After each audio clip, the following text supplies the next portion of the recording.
बार बार भूकंप आना क्या किसी महाविनाश का संकेत है? आज ये सवाल इसलिए क्योंकि दुनिया के कोने कोने में धरती कपकपाने लगी है। जगह जगह भूकंप के तेज झटकों से लोगों की दुनिया में दहशत मच गई है। हाल फिलहाल में नेपाल भूकंप के झटकों से हिला। ताइवान में 5.6 तीव्रता का भूकंप आया। कश्मीर घाटी तक भूकंप के झटके महसूस हुए। 12 घंटों के अंदर दुनिया के 3 देश भूकंप से थरथराने लगे। तुर्की, नेपाल और मोरक्को ये ऐसे देश हैं जहां भूकंप के कहर ने हजारों लोगों की जिंदगियां ले ली। कुदरत के इस कहर के आगे ताश के पत्तों की तरह कई इमारतें ढह गई। जमीन पर सैकड़ों लाशें बिछ गई। लेकिन खतरा अभी टला नहीं है, क्योंकि अब ऐसा भयंकर भूकंप आना है जो इस दुनिया को नक्शे से ही मिटा दे। आने वाले भूकंप को लेकर क्या कहती है परम पूजनीय पंडित श्री काशीनाथ मिश्र जी की देववाणी? प्रभु जगन्नाथ के धाम से ताड़ के पत्तों पर लिखी गई भविष्य मालिका पुराण में कुदरत के जिस कहर का जिक्र है, क्या उसमें पृथ्वी का अंत समाया है? 600 वर्ष पूर्व परम पूजनीय संत अच्युतानंद दास महाराज द्वारा लिखी गई भविष्य मालिका पुराण में भूकंप को लेकर क्या भविष्यवाणी है? जानिए परम पूजनीय पंडित श्री काशीनाथ मिश्र जी से। बार बार भूकंप का आना क्या किसी महाविनाश का संकेत देता है? तुर्की में जो भीषण भूकंप आया, उससे जो तबाही मची वो दुनिया ने देखी। तुर्की के बाद जो भूकंप के झटके पाकिस्तान से लेके अफगानिस्तान और यहाँ तक कि भारत, दिल्ली एनसीआर में भी देखने जो महसूस हुए, उससे दहशत पैदा हुई लोगों के मन में। और जो भूकंप आने का सिलसिला है, बीते कुछ महीनों से इसमें रफ्तार देखी गई है। मैं आपसे जानना चाहती हूँ गुरुजी, बार बार भूकंप का आना ये किस ओर संकेत करता है? इसको लेकर भविष्य मालिका पुराण में क्या कुछ लिखा गया? बहुत अच्छा प्रश्न है माँ। देखो, हम राम अवतार का बात जाएंगे, शास्त्रों को जाएंगे जी। ये तो कलयुग में भारत में विश्व में भूकंप होता है, इसके बारे में प्रश्न है। त्रेता युग में भी राम की अवतार के पहले और रावण की मृत्यु से पहले जी संस्कृत भागवत में इसका वर्णन है। तथा प्रजग्म प्रसमं मरुद्गणा विष प्रसेदु विमलम मही च कंपे न च मारुत बभु स्थिर प्रभश्च प्रभवत दिवाकर। इसका अर्थ ही है, भगवान राम जन्म होने के बाद जब तक असुरों का विनाश नहीं हुआ था, जब तक रावण का विनाश नहीं हुआ था जी, उसी समय अचानक 49 वायु बह रहा था और सूर्य का प्रखर रश्मि बढ़ गया था। मही च कंपे न च मारुत बभु, यानी मही धरती बार बार कंपन भूकंप आ रहा था। और जब रावण का मृत्यु हो गया, असुरों का विनाश हो गया, तो धरती स्थिर हो गया। मलय मंद पवन शीतल पवन बहने लगा, सूर्य का रोशनी शीतल हो गया, बीमारी रोग वापस आ गए, चल गया, और रोग महामारी वापस चल गया, और सारे खेती बाड़ी सस्य श्यामला बन गए। तो इसका कारण है, जब जब धर्म की हानि होता है तब धरती पर ऐसा होता है जी।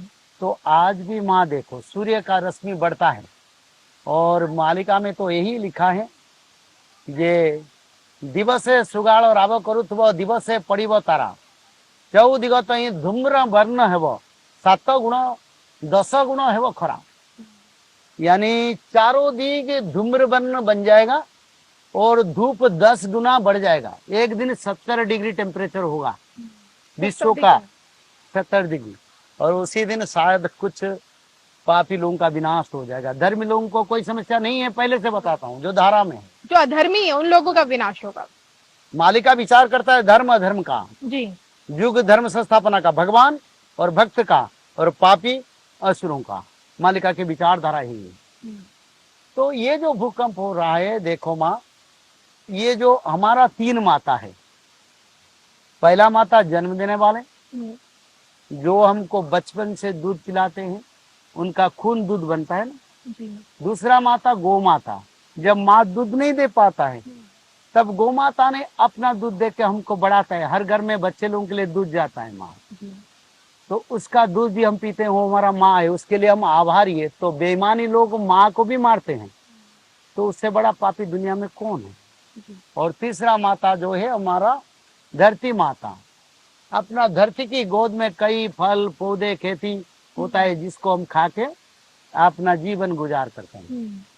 तो देखो माँ, हमारा धरती माता जो है हमको जन्म दिया, हमको बचाता है, जिसकी गोद में हम बढ़े हैं, आज क्या होता है, वही धरती माता की संतानों को, कहीं पिता हो, कहीं माता हो, कहीं भ्रूण हत्या हो, कहीं जीव हत्या हो, कहीं शिशु हत्या हो, कहीं किसी जीव का भी हत्या हो, वो मरने से उनका खून धरती पर पड़ता है और खून पड़ने से थोड़ा माँ हिचकिच हो जाता है और पाप भारा बढ़ जाता है।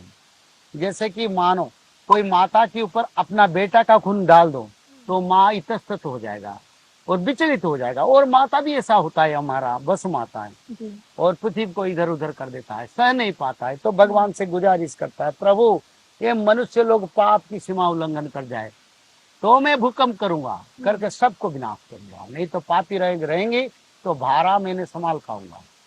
तो मनुष्य की पाप की बारिश से आज भूकंप होता है। तो रिएक्टर स्केल में भूमिकंप 16 डिग्री तक 16 रिएक्टर स्केल जाएगा। भारत में भी बहुत बड़ा तबाही भूकंप का होगा, लाखों लाखों करोड़ लोग भी मरेंगे भारत में, और विश्व के हर देश में भूकंप होगा। महापुरुष अच्युतानंद ने इसके बारे में लिखे, पाताले वासुकी वो मुंडा तिनी थर ये कंपी ब्रह्मांड शून्यरु घोर सब घटी हेव तेरड़ीसु निमनु चमरिवे थोकाए पुणी होइबे काला थोकाए पुणी होइबे मुका। महापुरुष अच्युतानंद ने स्पष्ट रूप से वर्णन किए, पाताल में जो बसमाता धरती को धारण किया अपने सर पर, तो ऐसे सोए हैं, भारी बढ़ गया ना, सो नहीं पाया तो सर उठाएगा जी। एक दिन होगा। सारा ब्रह्मांड, उत्तर मेरु से दक्षिण मेरु, पूर्व से पश्चिम, सारा ब्रह्मांड ये 16 डिग्री तक 18 डिग्री तक रिएक्टर स्केल में भूकंप होगा। और उसी समय ब्रह्मांड में कई करोड़ लोगों का मृत्यु होगा। बड़े बड़े पर्वत श्रेणियां समुंदर बन जाएंगे, बड़े बड़े शहर मिट्टी में दफन हो जाएंगे। भक्त लोगों को प्रभु उद्धार करेंगे। मोभक्त थिवा स्थानरे अज्ञा देवी वासु की कु मुंडोटे की बाकू। प्रभु यही बोल रहे हैं, मैं बसमाता को आज्ञा दूंगा, मेरे भक्त जहाँ होंगे उसी जगह पर वो एडजस्ट करके सर उठाएगा, और जहाँ मेरे भक्त लोगों का कुछ नहीं होगा, पापियों का सिर्फ विनाश होगा। और भूकंप का, बड़ा भूकंप आने से पहले प्रभु पहले पीछे से किसी को मारते नहीं जी। महाभारत युद्ध से 12 साल 13 साल पहले से चेतावनी देते रहे, माना नहीं तो युद्ध किए प्रभु ने, संहार भी किए, धर्म स्थापना किया। जी। अभी जो छोटा छोटा आपदा आ रहा है ये मनुष्य